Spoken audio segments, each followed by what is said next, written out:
This video is a little bit about intelligent design. It's not a lot about intelligent design because there's too much said about intelligent design. I don't want to go into any big detail about it. But anyway, basically what intelligent design is saying that you just have to look at the universe to know that it was intelligently designed. The evidence is all there, and an intelligent designer made it, and of course they won't say that it's God, but that's what they mean. It's God.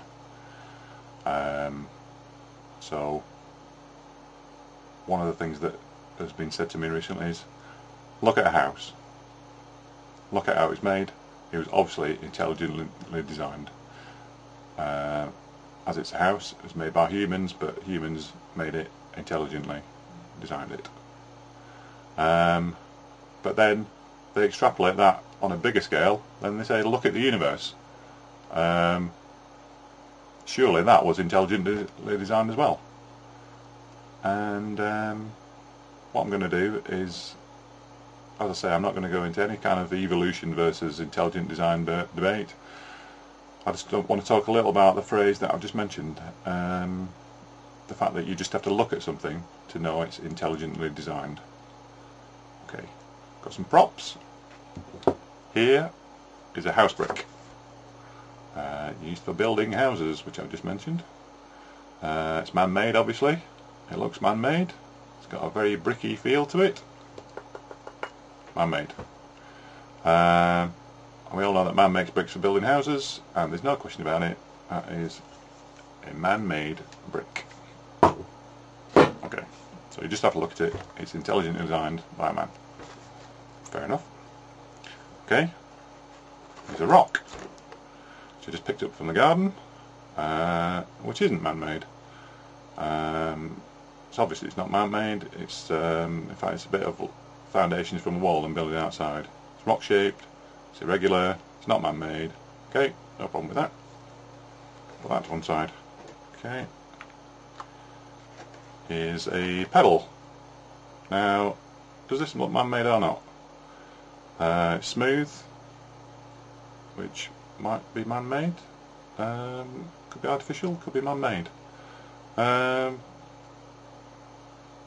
we know that pebbles can be worn down by the sea. Although I don't live near the sea. I know that it's a natural pebble from the beach. Okay, so that's a pebble. So we've looked at three things, and we're pretty sure where they came from. The brick, man-made, rock was natural, pebble was natural, although it was made smooth by the sea, so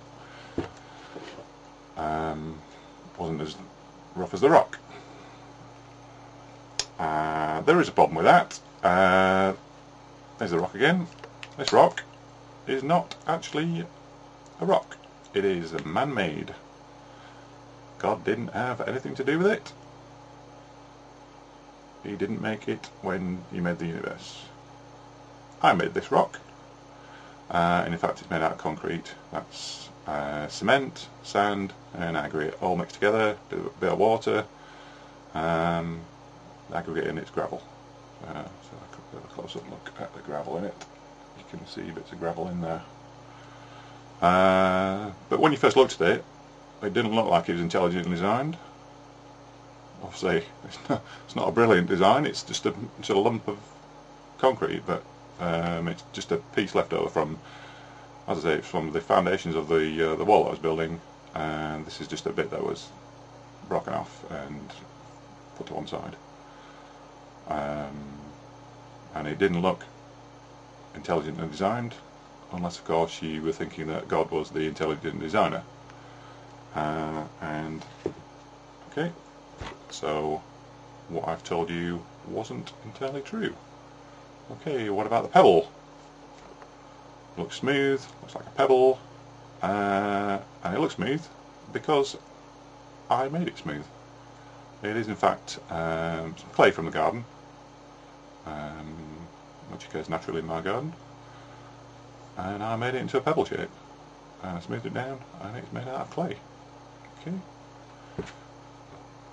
Anyway, the point I'm making is that just by looking at something you can't tell if it's intelligently designed. You have to investigate. You have to look at the evidence, and that's what science does. It looks at evidence. It provides explanation for where things come from. And science says they didn't come from God.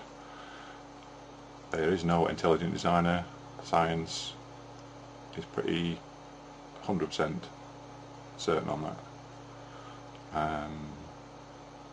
And another point, one last point, everything in the Bible was written a long time ago by men who weren't scientists. They were just ordinary people. So how do you know those men were right? They could have been telling you lies, just like I was telling you lies about the pebble and the rock, which were artificial. So could the people who wrote the Bible have been mistaken? Could they have been lying to you? I've just told you that that's made out of clay. I was lying. It's not clay. It is a pebble. So I told you it was a pebble, then I told you it was clay. Now I'm telling you it's a pebble. So I was lying again. So you can't believe what anybody tells you. You can't believe what anything's written down. If I died before I told you that was really a pebble, you could have never looked into it. You'd never have investigated it, and you'd have believed that I made it from clay, and you'd have no evidence to tell you otherwise that was clay. So if you can't check the facts, and if there is no evidence, and you can't form a scientific hypothesis, or even a scientific theory for which you do need facts and evidence. And that's why intelligent design isn't science, and why creationism isn't science. Both of these tell you that God did it, but they don't tell you how, and they don't provide you with any evidence whatsoever, not even a tiny scrap, not a tiny particle of data.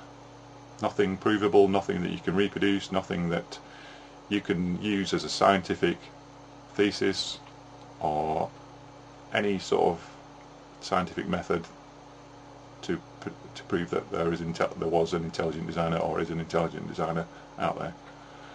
So what you need to do is just make up your own mind.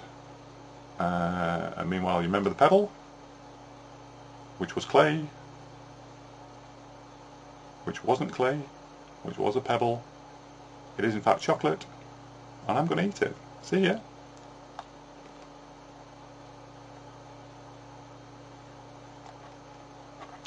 Or maybe I'm not.